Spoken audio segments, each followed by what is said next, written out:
Well, the Sharks have survived in this one as they beat the Utah Warriors 20-19 in this game. And if you can't tell my voice still, even though my voice is still a hot mess from all the screaming I did in the past few days.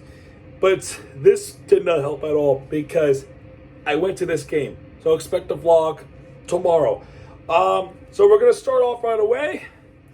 As in the first 24 minutes, there was not much going on. Both teams are struggling to try to maintain possession of the ball, especially with the Sharks. But it all comes down to a penalty kick with Videla, getting a penalty kick to make it 3-0. A bunch of knock-ons, a bunch of failed, And then a couple minutes later, we would finally get the try off the right side. Ardell makes it 8-0 Miami. Then Videla then makes it. Videla does make this one. Does make this one 10-0 at that point.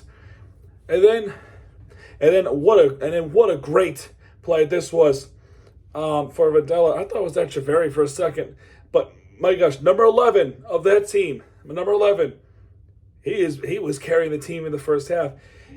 He managed to break through the Utah's tackle and defense, and then allows somebody to get open, and then this guy scores underneath the goalpost. That's automatic 7, and I kind of screamed in this try. Let's go watch the Inter Miami game. It's kind of funny. So automatic 7, and that's what the halftime score was, 17-0. Second half though, Sharks kind of slowed down a bit. However, 10 minutes in, Utah was looking like they were trying to knock on the door. They were on this desperation mode. And then Jensen of that team did something incredibly stupid. So initially, I thought they were looking at if they were going to bring out the try or did they make it or anything like that. That's what I thought. Because I'm at the seats. I was there at the game. I couldn't tell what was going on when I was back there. But there was a fight. There was some curricular activity when the call was made, and there was some curricular from this guy Jensen. So they look at the TMO, and this is where I looked at the replay. I went back to the rugby network, and the full game was not even shown yet, but the replay, the highlights was there. So I looked at the team, and there was a TMO, so I was right when I was at the game. This guy ends up stomping ahead on our Sharks player, which is a red card, so he gets ejected off on this game. And the reaction from Bonasso was granted a yellow. He was trying to argue with the referee, but that did not. He was not going to win the argument. So Jensen from Utah gets sent off, and then a yellow card was shown to another Utah player, Peja. So another yellow card. Another card was shown to Utah. And then after that, Videla, maybe it's Echeverry, makes this 20-0. And yet another yellow card. This is from Miami. Ardell gets hit with a penalty. And final 10 minutes left. Miami's looking really good. And then in the final 10 minutes, they looked gas. We wanted the shutout. We don't get the shutout as Havel gets this try on the left side, our left side, for the other least, to make this one 20-5. And Hodgkins, I can't pronounce it, if you know what I mean. He misses the P8. He missed the 2-point conversion to the right side. It doinks off the right post, and that would be major for this team because Utah was looking like a better team, and that miss was major. Because if he would have made that kick, we probably would have lost this game. I'm just real talk. A few minutes later, Kubeli gets hit with the yellow card, and then when doing so, when Utah's trying to score, they convert a penalty try. So it's 20-12. And my head of thinking, okay, it really does not matter at this point because the clock was already hit 80, right? There was stoppage time. And another Sharks player gets hit with the yellow. Sakaras, I can't pronounce it. He gets hit with the yellow. And we're being disadvantaged. And they score another try to make it 2017.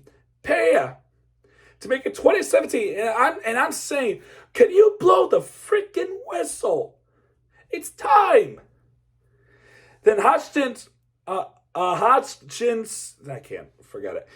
He makes it 2019, and in my head I'm thinking they're going to have to get the ball and kick out of bounds. But the referee, thankfully, blow the final whistle as Miami Sharks just survived this one, 2019. And I may have pointed this out in the vlog that we got to remember what happened against San Diego. Remember that game? That was a painful Easter. They blew that game off. But me being at the game, I do not want that. Nobody wants that if you root for this home team. But thankfully, it did not come down to it. And that's why I'm telling you that missed 2-point conversion, that doinked off the right post was massive. Because we would have definitely lost to this game. We would have lost this game. Real talk. We would have lost this game by 20 to 22. But thankfully, that didn't happen as the Sharks have won this one 20-19 against the Utah Warriors, getting their third victory of the season. As far as everyone else, let's see. Let's look at the round 11 so far. Old Glory won, so Chicago lost. So. And NOLA won against Seattle. That did not help at all. So the teams ahead of us, conveniently so, they won the game.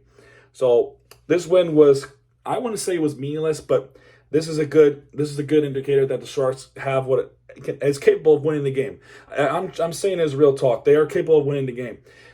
But I do not want to have to rely on other teams to lose, and that's what's bothering me. But it's always good to have the feeling of, hey, we won, and I was there to win this. So expect that vlog tomorrow.